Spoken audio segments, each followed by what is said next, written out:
kita bisa mengambil faedah dari apa yang akan kita dengar pada kesempatan malam hari ini, di mana Rasul kita sallallahu alaihi wasallam itu pernah bercerita kepada para sahabat tentang salah seorang dari kalangan Bani Israel. Ya. Karena sebagaimana yang kita tahu, ikhwata fiddin azakumullah, cerita-cerita Bani Israel itu banyak. Ya, cerita dari kalangan Bani Israel banyak dan disebut Israiliyat. Ya, cerita-cerita Bani Israel disebut Israiliyat. Dan Israiliyat sendiri, ikhwata, ada yang hak, ada yang benar, ya, dan juga ada yang keliru, ya, ada yang salah. Dan Rasul kita sallallahu alaihi wasallam dalam sebuah hadis mengatakan, hadithu an Bani Israel wala haraj. Ceritakanlah kepada kalian tentang Bani Israel, karena itu tidak masalah, nggak apa-apa. Ceritain tentang Bani Israel. Karena dalam cerita-cerita Bani Israel, ikhwata fiddin azakumullah, di situ ada kisah-kisah, ya, ada yang bertentangan dengan syariat Nabi kita sallallahu alaihi wasallam. Jika bertentangan dengan syariat Nabi kita sallallahu alaihi wasallam, maka cerita itu tidak boleh kita riwayatkan. Kalaupun ingin diriwayatkan, maka mesti diingatkan bahwa cerita ini berlawanan atau bertentangan dengan syariat Nabi kita sallallahu alaihi wasallam. Ada cerita dari Israiliyat yang tidak ada di dalamnya pertentangan syariat, dan itu banyak sekali, terutama dalam kitab-kitab tafsir dan tarikh, ya. Kitab-kitab tafsir seperti tafsir Ibnu Jarir At-Tabari misalnya, hatta tafsir Ibnu Katsir rahimahullahu taala, dan kitab tafsir-tafsir yang lain, mereka banyak sekali memuat tentang cerita Israiliyat. Contoh, ikhwatah, yang paling mungkin sering kita dengar, ya, istrinya Nabi Adam alaihissalam, Hawa. Di mana kita dapatkan nama istrinya Nabi Adam itu Hawa? Apakah dalam Al-Quran? Tidak, ya. Kita dapatkan dari cerita Israiliyat. Anaknya Nabi Adam, Qabil wa Habil, pun dalam Israiliyat, ya. Dan banyak hal sekali yang kita dapatkan dari Israiliyat. Apa kata Nabi SAW dengan Israiliyat yang tidak bertentangan dengan syariat Nabi kita SAW? Kata Nabi SAW, la tusaddiquhu wa la tukadzibuhu. Jangan dipercaya, jangan juga didustakan, ya, biarkan aja, ya. Bahkan kata Imam Ibnu Katsir rahimahullahu taala, adanya Israiliyat, ya, entar dari Israiliyat itu kita mendapatkan nama dari pelaku-pelaku sejarah misalnya, atau tempat-tempatnya, lizinah, agar kisah tersebut itu semakin indah, kata Ibnu Katsir, ya. Terlebih Israiliyat yang tidak bertentangan dengan syariat. Sebagian para ulama ada yang membagi tiga, ya. Ada yang didustakan, yakni yang keliru atau bertentangan dengan syariat Nabi. Ada yang tidak bertentangan dengan syariat Nabi, maka tidak didustakan pun tidak dipercaya atau tidak diiyakan, ya. Dijalankan, diriwayatkan begitu saja. Ada Israiliyat yang hak, yakni cerita tentang Bani Israel tapi hak, benar. Itu adalah kisah-kisah Bani Israel yang diceritakan langsung oleh Nabi kita sallallahu alaihi wasallam. Kalau yang ini, ya, cerita tentang Bani Israel tapi langsung diceritain sama Nabi sallallahu alaihi wasallam, maka hal itu, ya, termasuk hadis Nabi sallallahu alaihi wasallam. Maka hukumnya sama dengan hukum hadis Nabi sallallahu alaihi wasallam, yakni wajib diimani. Nah, pada hari ini, ikhwata fiddin azakumullah,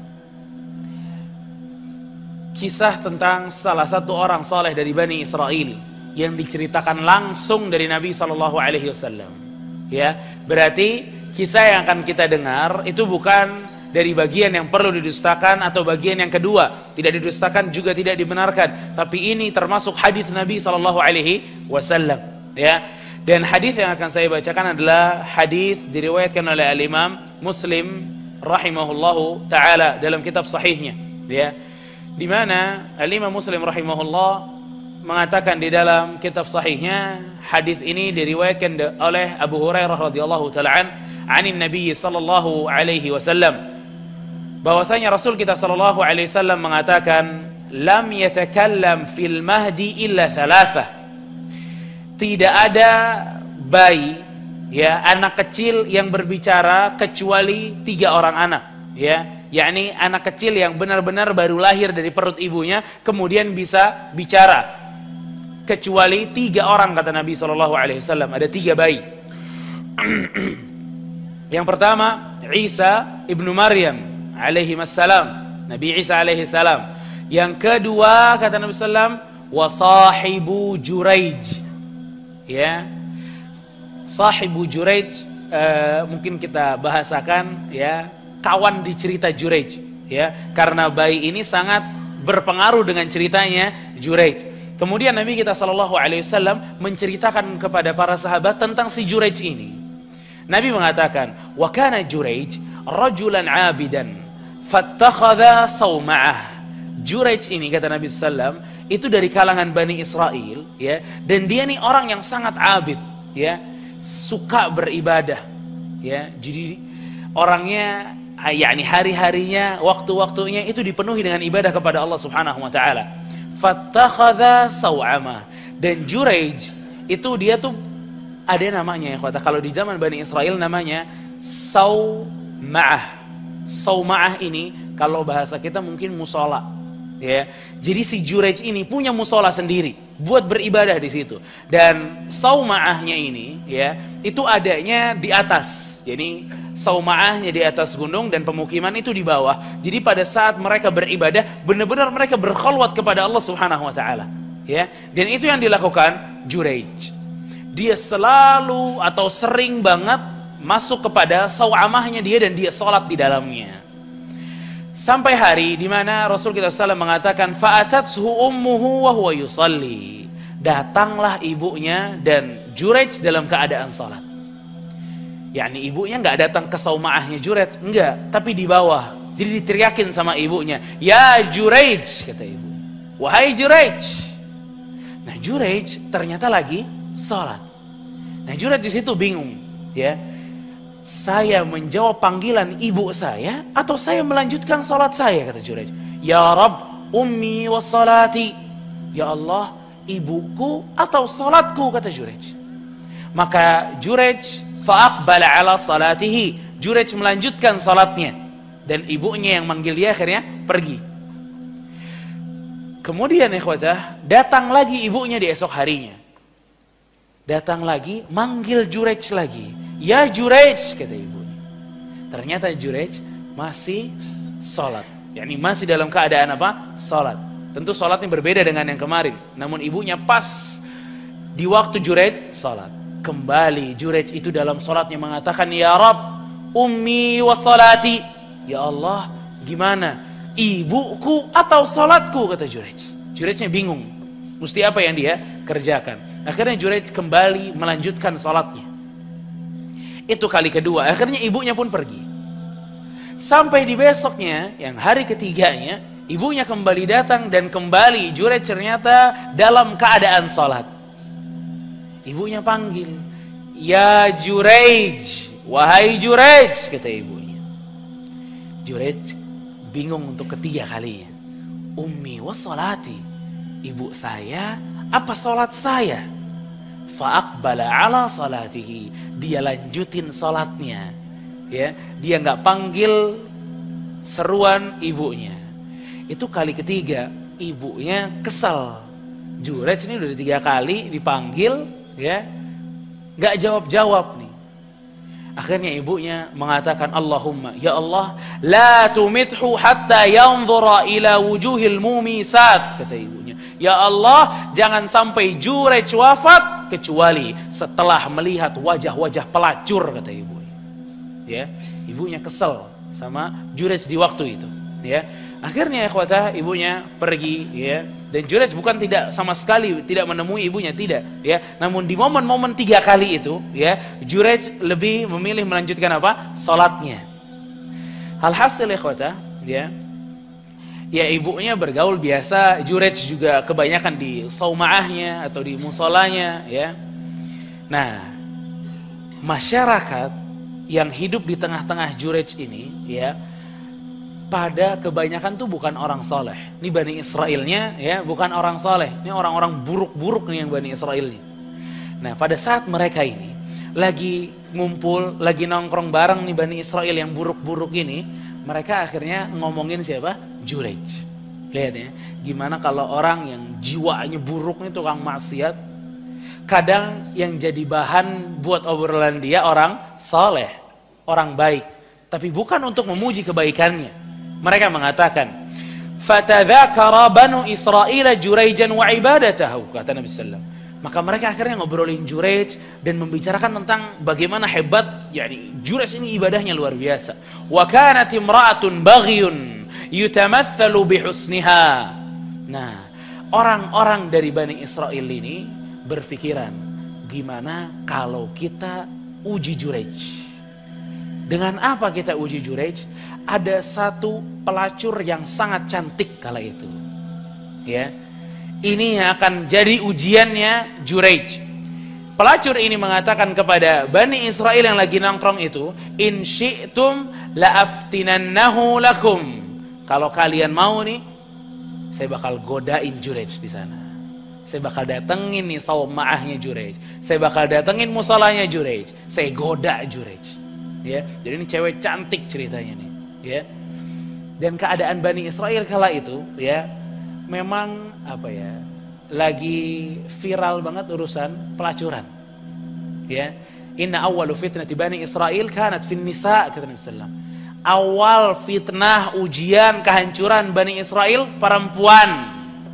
Karena pelacuran waktu di Bani Israel itu benar-benar luar biasa.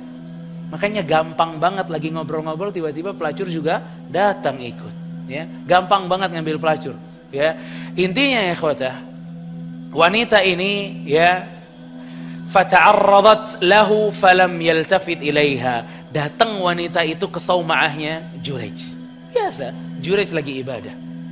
Datang ke Jurej dan dia memperlihatkan kecantikannya kepada Jurej.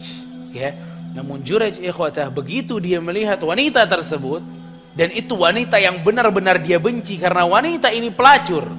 Orang baik nggak demen sama orang yang pendosa.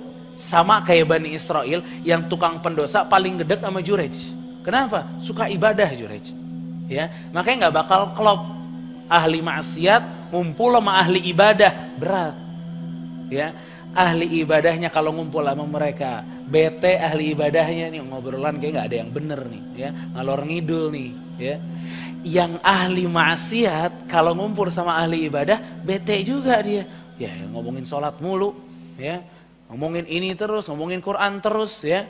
Capek mereka dengernya. Ya begitulah kehidupan di antara ahli maksiat dan ahli ibadah. Makanya Jurej ikhwatah, begitu dia ngelihat pelacur tersebut, ia buang muka, nggak mau lihat pelacur tersebut. Tapi udah pernah ngelihat, ya. Jadi ngelihat kemudian dipalingkan wajahnya Jurej. Karena Jurej benci dengan kemaksiatan. Fa'atat ra'iyan. Akhirnya udah digoda-goda, Jurej sama sekali nggak nengok lagi kepada pelacur tersebut. Dan ingat, ini kejadiannya tuh di gunung, di musolanya Jurej nggak ada orang ya khotah. Ya, orang-orang itu di bawah adanya, bukan di atasnya. Namun ternyata ada satu pengembala kambing yang lewat. Pada saat pengembala kambing lewat di gunung, cuma dia sama kambingnya. Ternyata dia lihat siapa? Pelacur cantik. Nah, yang gak sanggup nahan, ya dia nih, pengembala kambing. Ya, Jurej sanggup. Ini yang gak sanggup. Akhirnya terjadilah zina antara pelacur cantik tersebut yang dikirimkan oleh beberapa orang Bani Israel kepada Jurej dengan pengembala kambing yang lagi lewat.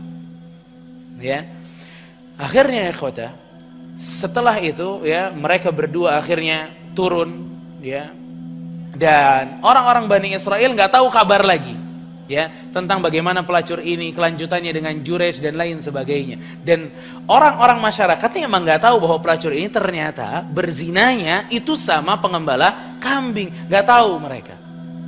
Walhasil ikhwatah, di satu waktu di mana pelacur tersebut ternyata ketahuan hamil. Ya, ketahuan hamil, dan orang-orang Bani Israel ini mulai curiga, ini pelacur yang waktu itu dikirimkan ke Jurej, hamil dia.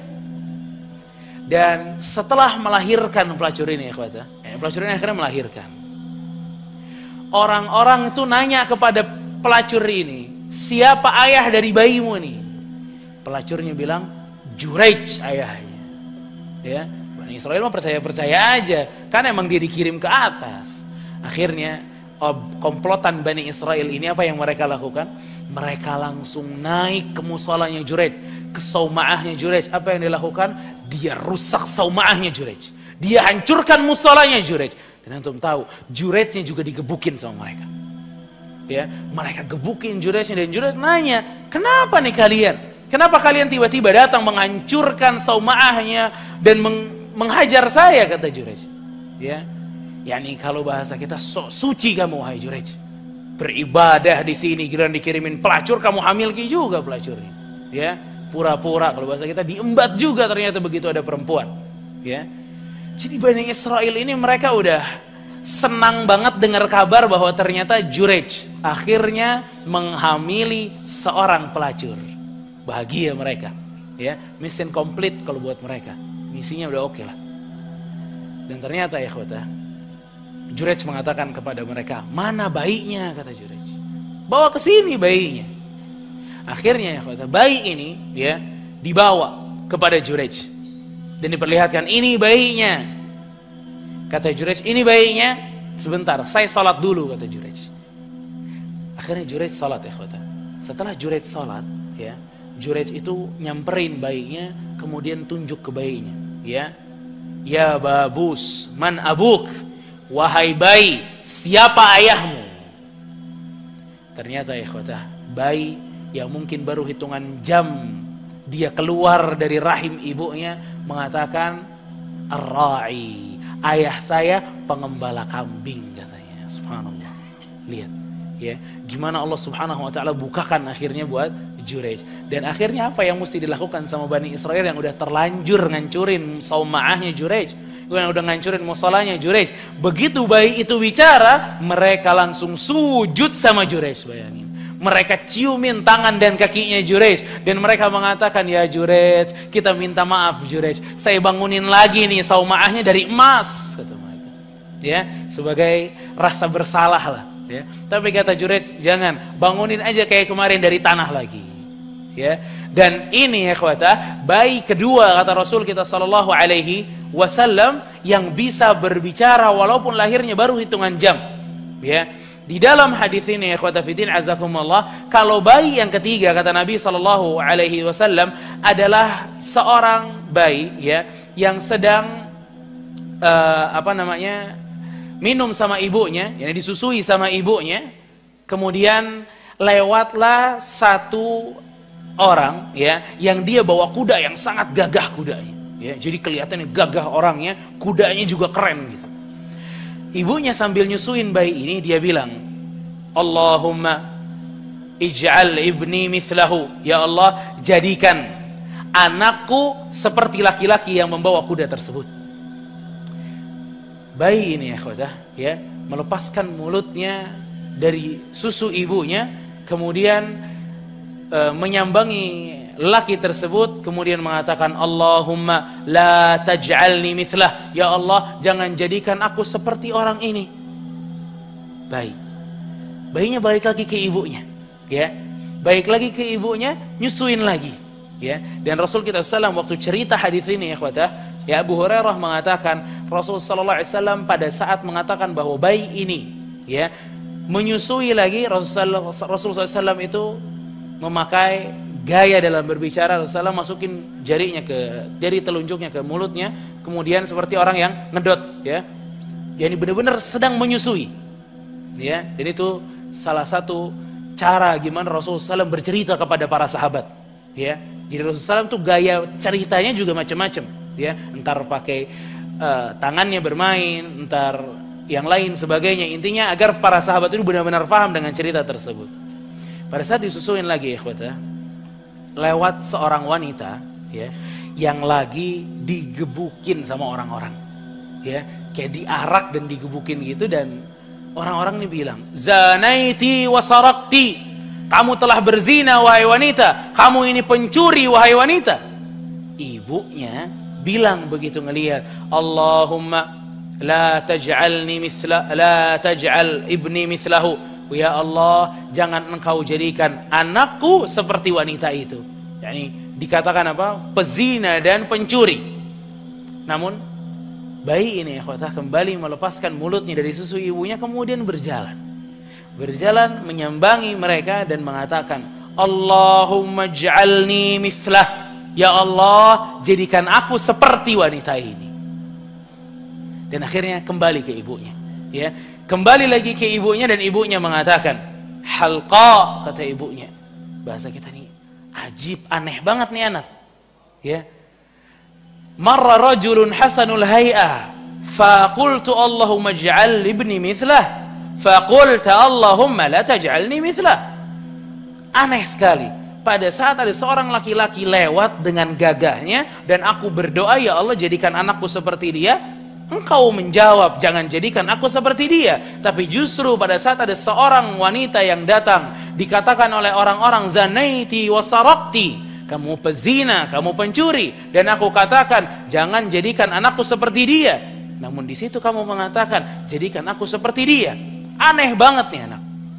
Dan anaknya kembali mengatakan, inna dzaka rajulun kana jabbara. Wahai ibuku, tadi laki-laki yang pertama itu laki-laki yang sombong, kata anak. Makanya saya nggak ingin jadi seperti dia. Adapun wanita yang dikatakan oleh orang-orang zanaiti, telah berzina engkau, pezina engkau, walam tazni, padahal dia bukan pezina wahai ibuku. Dan dia dikatakan sarati, pencuri, padahal dia tidak pernah mencuri wahai ibuku. Maka aku ingin diriku seperti dia, yakni nggak pernah zina, nggak pernah mencuri. Ya, nah, ikhwata fiddin azakumullah, ya, ini hadis yang sangat azim, besar sekali, ya, yang dikatakan oleh Rasul kita sallallahu alaihi wasallam. Namun yang akan kita bahas, ya, adalah cerita yang kedua, yakni cerita tentang Jurayj tadi. Ikhwata fiddin azakumullah, kalau kita lihat, ya, Jurayj ini ikhwata barakallahu fikum, Jurayj, ya, orang yang suka beribadah kepada Allah Subhanahu wa taala. Namun ada momen di mana pada saat ibunya datang, ya, dia ini tidak menjawab panggilan siapa? Panggilan ibunya. Ada sebuah riwayat lain, namun dalam riwayat tersebut terdapat ada beberapa kelemahan, yang Nabi kita sallallahu alaihi wasallam mengatakan, "Lau alima Jurayj, kalau Jurayj tahu, la ajabaha." Jurayj ini akan mengiyakan panggilan ibunya dibanding melanjutkan salatnya. Makanya di dalam hadis ini ikhwatah, Al-Imam An-Nawawi rahimahullahu taala, beliau mengatakan, "Kana as-shawab fi haqqihi ijabatuha." Yang benar mestinya Jurayj itu mengiyakan panggilan ibunya dan meninggalkan salat sunnahnya. Makanya ikhwatah, kenapa para ulama mengatakan bahwa panggilan ibunya itu wajibnya dia iyahkan, jangan dia melanjutkan salat sunnah, karena taat kepada panggilan orang tua itu wajib, sedangkan salat yang dilakukan Jurayj itu sunnah. Makanya para ulama mengatakan kalau kita salat sunnah dan orang tua kita manggil, maka kita lebih wajib untuk mengiyakan panggilan orang tua kita dan membatalkan salat tersebut. Syekh Ibn Utsaimin rahimahullah, beliau mengatakan, kecuali, ya, jika orang tuamu ini mengetahui kalau kamu sedang salat dan dia mampu untuk menunggu, kata Syekh Ibn Utsaimin, maka nggak apa-apa, kamu keraskan suaramu agar orang tua kamu itu tahu kamu sedang salat. Tapi begitu kita kerasin misalnya Allahu Akbar, dia tetap manggil, maka batalkan salat tersebut. Ya, karena menjawab panggilan orang tua itu jauh lebih wajib dibanding salat sunnah. Dan ini kaidah besar ikhwatah. Yang wajib itu pasti lebih diutamakan dibanding yang sunnah. Dalam keadaan apapun, yang wajib pasti lebih kedepankan daripada yang sunnah. Ya, makanya di sini para ulama dalam masalah salat pun ikhwatah, ya, jika seseorang salat sunnah misalnya, ya, yang kadang kejadian itu salat sunnah subuh, ya, yakni sebelum salat subuh 2 rakaat, ya. Ada beberapa orang dia salat sunnah, ya, di masjid, salat sunnah 2 rakaat sebelum fajar, namun qomat, ya. Ada orang-orang yang tetap melanjutkan salatnya padahal imam udah sampai Allahu Akbar. Maka hal ini tidak bisa dibenarkan, karena yang dia kerjakan sunnah sedangkan mengikuti imam itu wajib. Pun Contoh yang berikutnya, ya. Contoh yang berikutnya adalah di dalam sholat. Kadang sebagian dari kita ya ikhwata, kalau lagi sujud, terutama sujud terakhir, dia suka panjangkan doanya. Imamnya udah bangun, dia mah nggak bangun-bangun. Ya, terus berdoa. Apa sih hukum berdoa dalam sujud? Sunnah. Ikutin imam apa? Wajib. Maka begitu imam bangun, kita lebih wajib bangun. Bukan melanjutkan doa sampai panjang luar biasa. Ya. Makanya Syekh Abdul Razzaq hafizahullah taala, beliau pernah mengatakan di Masjid Nabawi, ya, beliau mengatakan bahwa ada orang yang melakukan hal seperti itu, ya. Dan lebih ajibnya lagi, orang itu, ya, dalam sujudnya beliau mengatakan, "Madad madad ya Rasulullah, tolonglah aku ya Rasulullah." Udah sujudnya lama, ternyata mintanya ke siapa? Rasul sallallahu alaihi wasallam. Ya, dan Syekh Abdul Razzaq mendengar doa dia, ya. Setelah itu, ya, setelah salam, Syekh Abdul Razzaq yang cerita, ya, setelah salam kata Syekh Abdul Razzaq, ya, beliau mengatakan, saya salaman sama orang ini, dan orang ini nggak tahu siapa Syekh Abdul Razzaq, dia nggak tahu yang sebelah dia nih salah satu pengajar Masjid Nabawi, dia nggak tahu, ya. Intinya ditegur sama Syekh Abdul Razzaq, ya, ditanya kabarnya, bagaimana kabarnya, dan Syekh Abdul Razzaq mengatakan, taqabbalallahu du'aak, semoga Allah menjawab segala doa-doamu, ya, doa-doamu yang lain, maksudnya bukan yang tadi, ya. Kemudian Syekh Abdul Razzaq mengatakan, mana yang lebih utama, yang wajib atau yang sunnah? Kata dia, ini orang bingung. Pertama kata Syekh Abdul Razzaq, mukanya pun berubah waktu ditegur, ya. Begitu ditanya tuh berubah, ya. Dia bilang yang wajib. Syekh Abdul Razzaq mengatakan, makanya kita dalam salat yang wajib itu mengikuti imam. Adapun berdoa dalam sujud itu sunnah. Maka kita lebih utama untuk mengikuti imam, yakni begitu imam bangun kita bangun. Jangan melanjutkan doa kita sampai panjang, kata beliau. Ya. Dan yang kedua, kata Syekh Abdul Razzaq, aku mendengar dalam doamu kamu mengatakan, madad madad ya Rasulullah, tolonglah aku ya Rasulullah. Kemudian Syekh Abdul Razzaq mulai membuka tentang masalah doa kepada selain Allah Subhanahu wa taala, dan Allah sangat benci kalau ada orang yang minta kepada selain Allah Subhanahu wa taala, hatta kepada Rasul SAW, ya. Dan akhirnya ikhwata, orang ini, ya, itu berterima kasih dengan Syekh Abdul Razzaq, ya.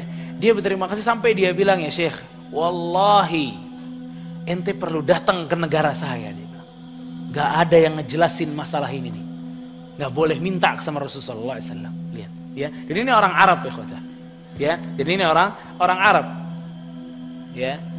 Makanya ikhwata, gak semua orang Arab pinter, ya. Gak semua mentang-mentang dia bisa bahasa Arab, ya, antum bisa jadiin imam, antum bisa ajak ceramah, antum bisa ajak dakwah. Enggak, ya. Ini masalah tauhid dan syirik, gak paham, ya. Antum kalau yang pernah umrah atau haji pasti ngelihat, ya. Kalau orang Indonesia mah udah ngelihat pakai baju top putih, jenggotan, aduh, orang Arab lagi, ustadz ini, ya, syekh ini nih, ya. Padahal ngerti juga enggak nih orang, ya. Bahkan bisa pinteran antum dari dia, ya. Karena bukan masalahnya orang muslim itu ada di Arab atau enggak ada di Arab. Belajar apa enggak belajar? Ya mendingan di sini tapi belajar di Nurullah misalnya, dibanding di Arab enggak belajar sama sekali, ya. Ana sering menemukan, ya, nasallallahu alaihi wasallam, semoga kita diselamatkan oleh Allah Subhanahu wa taala. Pedagang-pedagang yang dekat juga dengan Masjidil Haram, dengan Masjid Nabawi, ya. Pertanyaan-pertanyaan mereka, begitu mereka tahu kita mahasiswa misalnya, ya, mereka nanya, mereka ini dan lain sebagainya, ya. Pertanyaan-pertanyaan mereka, kita katakan pertanyaan yang standar-standar aja, namun mereka nggak tahu, padahal tinggalnya di mana? Ya dia di sini, itu Masjid Nabawinya situ. Dianya di sini, ya Masjidil Haramnya kelihatan di situ. Tapi nggak memberikan dia apa-apa, karena emang nggak belajar, dianya dagang, ya. Jadi ikhwata fiddin azakumullah, yang penting untuk seorang muslim adalah apa? Ilmunya. Bukan tempatnya di mana, tapi dapat ilmu apa nggak dapat ilmu nih orang, ya. Itu salah satu faedah yang bisa kita dapatkan ya ikhwata fiddin azakumullah, bahwa yang wajib itu senantiasa diutamakan dibanding yang sunnah-sunnah, ya. Dan faedah yang lain ya ikhwata, bahwa doanya orang tua kepada anaknya mustajabah, diijabah sama Allah. Gak ingat kita apa yang dikatakan ibunya Jurayj? Allahumma la tumithu hatta yanzura ila wujuhil mumisat. Ya Allah, jangan sampai anak saya Jurej wafat kecuali setelah dia melihat wajahnya pelacur. Ikhwatah, Jurej hidupnya ibadah, ya, gak pengen ngelihat pelacur, tapi doa ibunya menjadikan apa? Dan antum jangan berpikir bahwa Bani Israel yang lagi nongkrong dan bikin rencana kepada Jurej itu nyambung dengan cerita ibunya, doa ibunya. Gak nyambung, ikhwatah. Ini Bani Israel yang lagi nongkrong tuh gak tahu bahwa ibunya pernah doa begitu kepada Allah, gak tahu. Tapi subhanallah, Allah jadikan doa ibu tersebut itu dibicarakan akhirnya sama Bani Israel yang lain. Akhirnya Bani Israel ini mendatangkan seorang pelacur. Dilihat lagi sama Jurej. Lihat ya, ikhwatah. Makanya ini orang tua ini lisannya hati-hati. Sama anak-anaknya hati-hati, ikhwatah. Ya, terlebih di saat marah. Ya, ini mesti dijaga lisannya. Ya, ada orang tua, subhanallah, Anda mendengar ada satu, mungkin gak satu ya, mungkin beberapa orang tua ngomongnya sama anaknya, subhanallah, dia kesal sama anaknya, kebun binatang keluar. Kok bisa sama anaknya kasar sampai seperti itu? Ya, anaknya dikatain ini, dikatain itu, dikatain, subhanallah. Ya, gimana ceritanya? Habis ngatain dan lain sebagainya, datang ke ustadz, anaknya minta jadi hafidz Quran. Ya ente yang kata-katain tuh anak, kapan mau jadi hafidz Quran? Ya, kalau kita ingin mendoakan anak, mendoakan yang baik. Hatta kita lagi marah pun katakan hal yang baik. Kata Rasul kita sallallahu alaihi wasallam, ya, dalam sebuah hadis kata Rasul kita sallallahu alaihi wasallam, la tad'u ala anfusikum. Jangan kalian mendoakan keburukan untuk diri kalian. Wala tad'u ala auladikum. Kata Rasul, jangan doakan keburukan kepada anak-anak kalian, jangan. Sedikit juga jangan doain keburukan. Ya, mustajabah, diijabah nanti sama Allah. Wala tuwafiqu minallahi sa'atan yas'alu fiha ata'an fayastajibu lakum. Kata Nabi sallallahu alaihi wasallam, jangan sampai apa yang kalian doakan kepada anak kalian atau diri kalian itu tepat dengan waktu di mana Allah mengijabah doa-doa kalian. Ya, makanya mengkhawatirkan lisan ini, ya khawata fiddin azakumullah. Ya, makanya kita berhati-hati. Dan hadis Rasul kita sallallahu alaihi wasallam, thalathu da'awatin yustajabu, 3 doa yang akan diijabah oleh Allah Subhanahu wa taala, la syaka fihin, tidak ada keraguan di dalamnya. Da'watul mazlum, doa orang yang terzalimi, wa da'watul musafir, dan doa orang yang sedang safar, wa da'watul walidi liwaladih, dan doa orang tua kepada anaknya. Sa'id bin Musayyab rahimahullahu taala, beliau pernah mengatakan, ya, la azidanna min salati li ajlika, wahai anakku, aku akan tambah salat sunnahku untukmu, dia bilang. Ya, agar apa? Orang yang banyak ibadah, Allah tambah cinta sama dia dan doanya lebih diijabah oleh Allah Subhanahu wa taala, dan itu akan diberikan oleh Sa'id bin Musayyib untuk anak-anaknya. Itu lihat. Ya, yani gimana para salaf ini menjaga anak-anak mereka. Mereka berhati-hati dalam berbicara, mereka benar-benar menambah ibadah mereka agar anaknya juga ditolong oleh Allah Subhanahu wa taala. Ya, makanya ini, kisah ini benar-benar pesan buat setiap orang tua. Ya, jika dia berbicara dengan anaknya, maka berbicara dengan yang baik. Jika dia lagi kesal sama anaknya, marah sama anaknya, jangan keluar dari lisan kecuali yang baik. Dan ikhwatah, faedah juga yang bisa kita dapatkan dari kisah singkat Jurej ini adalah bahwasanya Jurej ini, ikhwatah fiddin azakumullah, ya, kita bisa dapatkan bagaimana kehidupan Jurej. Ya, Jurej ini, ikhwatah fiddin azakumullah, beliau ini sangat sering beribadah. Sampai tadi kita dengar sendiri bagaimana Jurej ini akhirnya tidak mengiyakan permintaan orang tuanya. Ya, padahal ikhwata fiddin azakumullah, kita mesti dalam kehidupan ini, kita mesti memberikan seluruhnya sesuai dengan haknya. Allah tidak memerintahkan kita, ikhwata, untuk beribadah kemudian menyampingkan hak-hak wajib yang lain. Enggak diperintahin kayak gitu sama Allah. Ada sebuah hadis yang sangat istimewa, ikhwata fiddin azakumullah, ya, dalam Sahih Bukhari. Hadis yang diceritakan oleh Aun ibn Abi Juhaifah. Antum tahu ikhwata fiddin azakumullah bahwa Nabi kita sallallahu alaihi wasallam itu punya dulu ya, di zaman awal-awal keislaman dan awal-awal hijrah, Nabi sallallahu alaihi wasallam itu punya satu ramuan untuk kaum muslimin. Ini luar biasa. Yakni dipersaudarakan sama Rasulullah. Walaupun nasabnya nggak ada saudara-saudaranya, tapi dipersaudarakan sama Rasulullah. Setelah dipersaudarakan, dia jadi saudara beneran. Dapat warisannya nanti dan lain sebagainya. Dipersaudarakan sama Rasulullah. Dan salah satu sahabat yang dipersaudarakan sama Rasul kita sallallahu alaihi wasallam adalah Abu Darda dan Salman Al-Farisi radhiyallahu taala anhuma. Ini dipersaudarakan berdua nih, ya. Setelah dipersaudarakan ya ikhwata, ada satu hari di mana Salman ini berziarah ke rumah Abu Darda, ke rumah saudaranya, ya. Begitu kedatang ke rumahnya Abu Darda, ternyata Salman nggak mendapatkan Abu Darda, yang ada istrinya Ummu Darda. Yang paling ajaib dari Salman ya ikhwata, pada saat Salman melihat Ummu Darda dan Abu Darda nggak ada, Salman tuh ngelihat si Ummu Darda ini, bahasa hadisnya tuh mutabadzilah. Mutabadzilah itu ya ikhwata, nggak dandan, nggak rapi ya, jadi dekil bahasa kita. Nggak kayak seorang istri yang lagi nunggu suaminya pulang, nggak gitu. Dekil. Makanya di situ Salman mengatakan, "Amutabadzilah ya Ummu Darda, kok begini gayanya sih Ummu Darda? Kenapa kalian?" Situ Salman mulai curiga, ya. "Masya'nuki," kata Salman.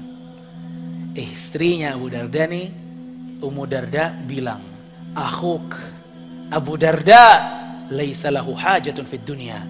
Saudara kamu tuh Abu Darda, dia udah nggak ada keinginan duniawi sama sekali. Jadi nggak pernah dicolek sama Abu Darda ini Ummu Darda. Ya, sibuk Abu Darda ini.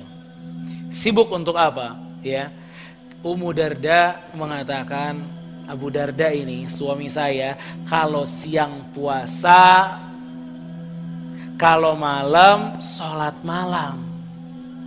Saya nggak kebagian apa-apa, kata Ummu Darda. Ya, akhirnya Salman nungguin Abu Darda datang. Datanglah Abu Darda ya khuda. Abu Darda datang dari jauh, ngelihat di rumahnya ada saudaranya Salman. Bahagia Abu Darda, ini saudara saya datang ngunjungin saya. Ya, dalam beberapa riwayat yang lain bukan dalam Bukhari dikatakan Abu Darda ini yurahib, yakni marhaban ya Salman, dipelukin Salmannya. Kata Abu Darda, duduk sini Salman, saya bikinin makanan. Ya, lihat bagaimana persaudaraan di antara Abu Darda dan Salman. Dibikinin makanan sama Abu Darda. Ya, dibikinin makanan, selesai dibikinin dihidangkan kepada Salman. Kata Abu Darda, silahkan wahai Salman. Salman mengatakan, kul, kamu juga makan Abu Darda. Apa kata Abu Darda? Inni shaim, saya lagi puasa Salman. Kata Salman, ana la akul hatta ta'kul. Ana gak bakal makan sampai ente ikut makan. Abu Darda tahu, ya orang suka puasanya berlebihan kalau kata Salman. Akhirnya Abu Darda ini gak bisa nolak permintaan saudaranya. Fa'akala, makan akhirnya Abu Darda. Batal tuh puasanya. Ya, makan Abu Darda. Setelah dia makan, ternyata Salman nginep di rumah Abu Darda. Ya, nginep di rumah Abu Darda, masuk waktu malam. Di waktu malam ternyata ya ikhwata, kalau kita mah lihatnya ya ini Salman ini udah rebaan di tempat tidur, mau tidur. Abu Darda sholat. Fadhahaba Abu Darda yaqum. Sama Salman dibilang apa? Ya Abu Darda, sini tidur ente. Salman, tidur. Tidur Abu Darda. Rebahanlah. Habis rebahan, bangun lagi Abu Darda, sholat lagi. Kata Salman, ya Abu Darda, 6, tidur sini. Disuruh tidur sama Salman. Ya, tidur lagi Abu Darda. Sampai di akhir malam, Salman yang bangun dan bangunin Abu Darda. Ya Allah Abu Darda, kita sholat. Fasallaya. Akhirnya mereka sholat tahajud berdua. Ya, setelah sholat tahajud ikhwatah, Salman mengatakan kepada Abu Darda, ya Abu Darda, inna li rabbika alaika haqqa. Wahai Abu Darda, Rabbmu punya hak dari dirimu.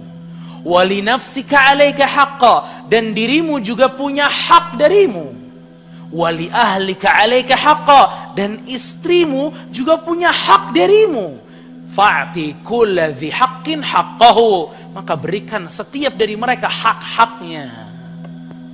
Ya. Lihat bagaimana Salman ngajarin Abu Darda, ya. Akhirnya Abu Darda ini ya, mendengar nasihatnya Salman, ya. Subuhnya mereka keluar ke masjid Nabi SAW, ya. Begitu ketemu Nabi, Abu Darda yang ngadu. Abu Darda ngadu, ya Rasulullah, Salman nginep rumah saya ya Rasulullah. Dan Salman bilang begini. Suruh ngasih hak-haknya. Ya. Apa kata Rasulullah? Sadaqa Salman, benar Salman. Ya. Inna li rabbika 'alaika haqqa. Diulang dalam riwayat yang lain, hadisnya diulang kepada Abu Darda. Rabbmu memang punya hak atas dirimu, namun dirimu pun punya hak atas dirimu sendiri. Istri-istrimu, anak-anakmu, mereka juga punya hak. Dalam riwayat yang lain, tamumu juga punya hak untuk dirimu.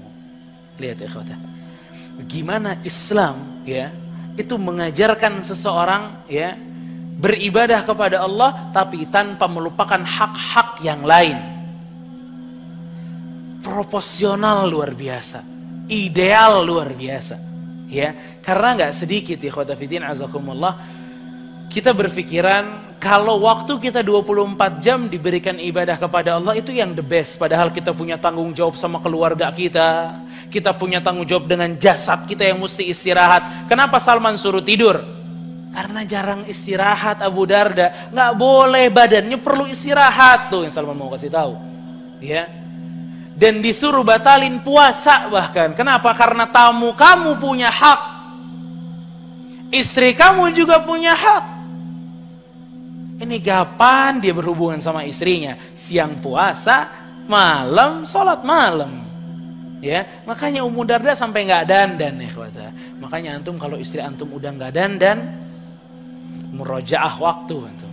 Ini kayak kurang ini, ya. Tapi yang paling menarik ikhwata, bagaimana tuh Rasul Shallallahu Alaihi Wasallam memberikan kembali nasihat itu kepada Abu Darda. Dan Abu Darda nih ikhwata, itu nggak berikan hak kepada istrinya atau kurang haknya kepada istrinya, kepada dirinya. Itu kesibukannya apa? Apa kesibukan Abu Darda? Sampai nggak kasih hak kepada istrinya. Ibadah. Ibadah aja nggak bisa jadi alasan. Gimana selain ibadah? Ini ada suami-suami subhanallah, kerjaannya seminggu kalau pulang kerja nongkrong sampai malam. Ngalor ngidul ngomong ke kanan ke kiri. Di rumah ada istri nunggu, di rumah ada anaknya nunggu, nggak diberikan haknya. Inna lillahi wa inna ilaihi raji'un. Abu Darda disalahin gara-gara ibadah terus. Lah kita, ya, udah nggak ibadah, zalim lagi subhanallah. Ya, makanya ikhwata fiddin azakumullah, di sini juga kita bisa lihat di kisah Juraij ini bahwa Nabi kita Shallallahu Alaihi Wasallam ingin memberikan contoh kepada kita bahwa ibu kita, ayah kita itu punya hak buat kita, ya, punya hak dari kita. Dan Allah Subhanahu Wa Taala, ikhwata fiddin azakumullah, itu nggak nyuruh kita untuk beribadah 24 jam terus-terusan, nggak suruh sholat terus 24 jam juga enggak. Sebuah hadis ikhwata yang sangat istimewa, ya, hadis di mana sahabat yang mulia bernama Hanzalah. Hanzalah ini ikhwata, barakallahu fikum, ya. Ini berapa menit lagi azannya? Subhanallah. Apa nih, kita salat dulu ya? Benar kan? Sampai salat ya? Baik. Ya, kita salat dulu dan insyaallah setelah salat kita lanjutkan sebentar. Barakallahu fikum wa sallallahu alaihi wa sallam wa ala alihi wa sahbihi ajma'in.